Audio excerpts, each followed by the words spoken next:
Are you here to help find the baby Saurians? And I'm Toba. You must be the helpers that we've been waiting for. It's nice to meet you too, but we're just passing through. Oh, but Uncle Sanka said he was gonna send some of his friends over to help us. You sure he didn't mean you? Yeah, sorry. Whatever this is about, it sounds like you've got the wrong end of the stick. Wrong end of the stick? Darn it! We've been tricked, Huni. I should have known that Glasses Guy was a con artist. What are we supposed to do about the baby Saurians now? Time's running out. It's okay, Huni. Don't worry. Why don't you tell us what happened with these baby Saurians, huh? There's been a lot of unrest in the tribe lately, and my dad's Saurian got injured. Her name's Nana, and she has 3 little babies. After what happened to Nana, her babies were so scared that they ran off and hid. I'm really worried about them, so I decided to go look for them. If Nana is your dad's Saurian, why isn't he the one looking for them? My dad's one of the elders, so he's busy getting ready for Turnfire night. It's a really important ceremony, more important than this, anyway. I'm not supposed to be out here either, but I snuck out without telling him.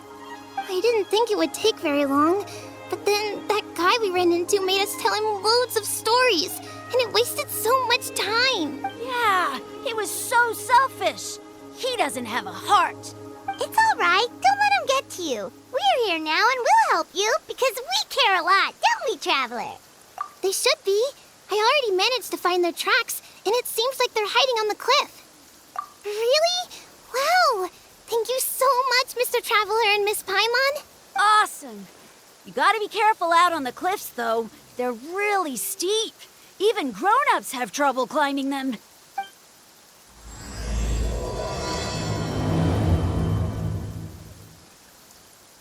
Gurney said the baby Saurians are on the cliff, so let's find a way up.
Well, if it isn't the gruesome twosome who wormed their way into our servant circle of friends. Still awestruck from the last time we met? Would that be why you hastily scrambled up here to pay your respects the moment you saw us? I suppose we can't blame you. Such is the spell that our majesty casts on our minions. Very well. You heathens leave us no choice. The almighty Dragon Lord, Kahula shall grant you the audience that you seek. Come, pucker up. You may now kiss our feet. Wait, aren't you like Kinich's sidekick? What the heck are you going on about? You're somehow managing to be even more annoying than the last time we met. Silence! Who are you calling sidekick? We are the Dragon Supreme, sovereign ruler of the Nation of Flame. We shall have you know that last time, were it not for Kenich's earnest pleading on your behalf, you would have received not a single word of mercy. Oh, come on. You talk big, but Kinich clearly has you under lock and key. That's great, sovereign to you. You dare invite the wrath of the almighty Dragon Lord, Kahula. You will burn in Turnfire for 1,000 years for your blasphemy. If you must know, Our humble servant begged us to investigate an abyss incident near Huitztlan, and we chose to grant his request. Abyss incident? See this little lizard? Its mother, a medium-sized lizard, came under the influence of abyssal power. In her confusion, she attacked my servant's tribe, then assailed her own offspring. Yikes. So how is she doing now? She was but a lowly bug fighting against the power of the abyss. Naturally, she has departed for the Night Kingdom. Such a fragile creature. Apparently, she ended her struggle by leaping from a cliff. Leaping from a cliff? My dear anemic flying ant, as addled with questions as your head may be, please keep them to yourself and wipe that absurd expression off your face. We are the almighty Dragon Lord Kahula-How, not a wish-granting fountain. Anemic flying ant? You! Just you wait. Two can play at the ugly nickname game. We sense a faint abyssal energy. An evil sorcerer must be lurking nearby, but they are well hidden. If you encounter any suspicious outlanders, be sure to give them a robust interrogation. Suspicious outlanders? Wait, are you mocking us? Ha! How dare you cast aspersions on your ruler, heathen! You're just lucky that our servant has such vile taste in friends. Otherwise, we would beat you black and blue, and then purple, then black again! If you're not here to kiss my feet, then get out of my sight. Do not impede the work of the almighty Dragon Lord, Kahula-How! Wow, you're back already?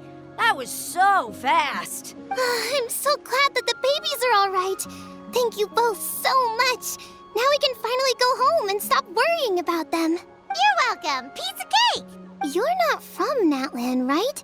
Because your clothes look different than ours. Oh. Hey, you must be tired after all that climbing. You should come take a rest at my house. Yeah, please come. I promise you'll get a big Scions at the Canopy welcome. We love having guests, and you're really nice people. Not like Glasses Guy. By the sound of it, Glasses Guy wasn't from Natlan either, right? Uh-huh. Well, his clothes sure weren't. You know what? Now that I think about it, there was something really fishy about him. Really? Maybe he was the suspicious outlander that Ahau mentioned. Sure, if you're interested. Oh, let me think. How did the conversation go again?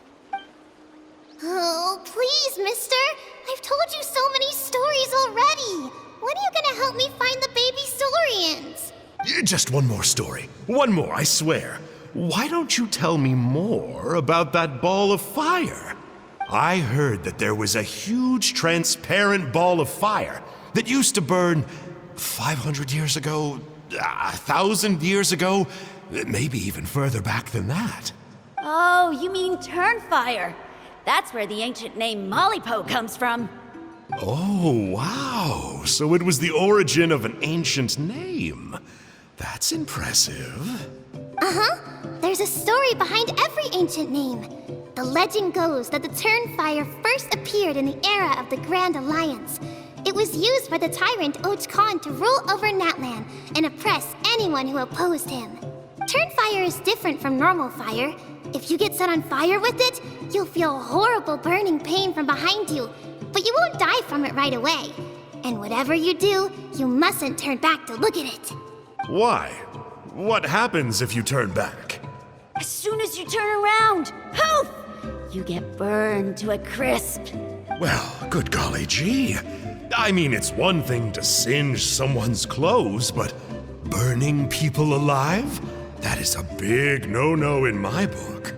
Right? How nasty is it to burn someone from behind and not even let them turn around to look? Huitztlan really was an evil tyrant.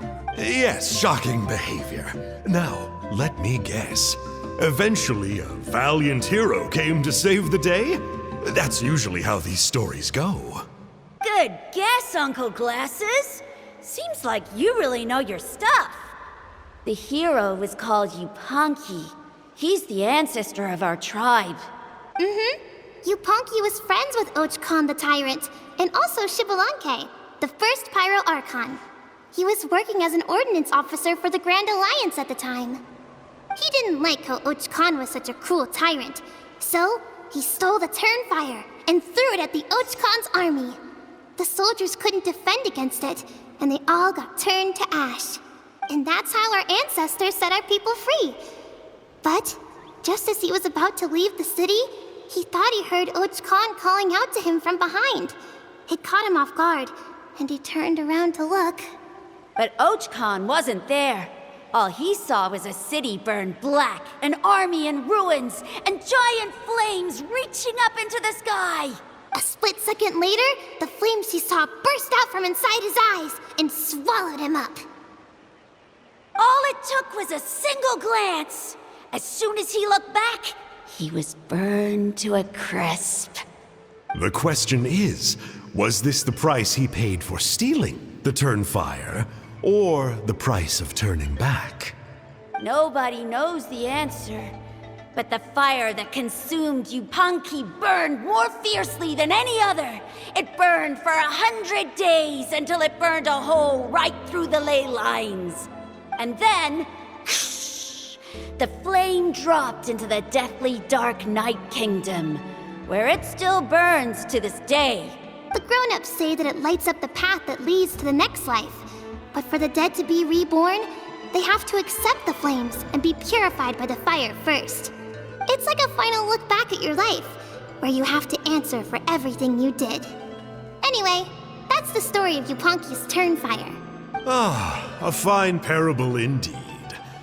So, is it true? Is it really possible to find this fire in the Night Kingdom? I don't know. I think it's just a story. Either way, I assume this name has been passed down in your tribe ever since? Sure has.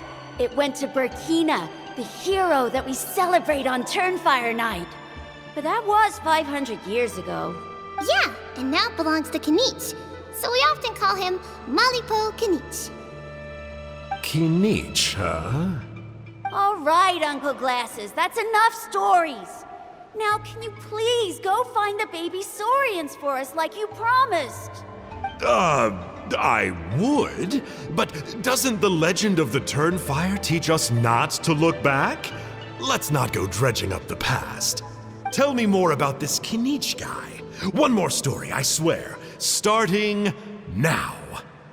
No? Careful, Toba. You look dangerously close to cursing me out right now. Tut tut. We can't have that. Cursing is for grown-ups only. Uncle, you'd better not be trying to trick us, or the Turnfire will get you when you die.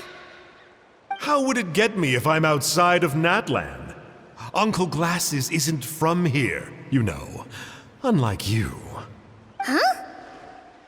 Wait, is that?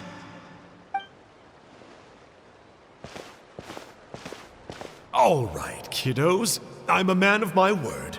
2 of my friends are on their way here, and, yeah, they'll help you out on my behalf.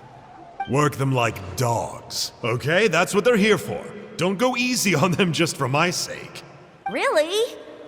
Well, first, can you tell us your name?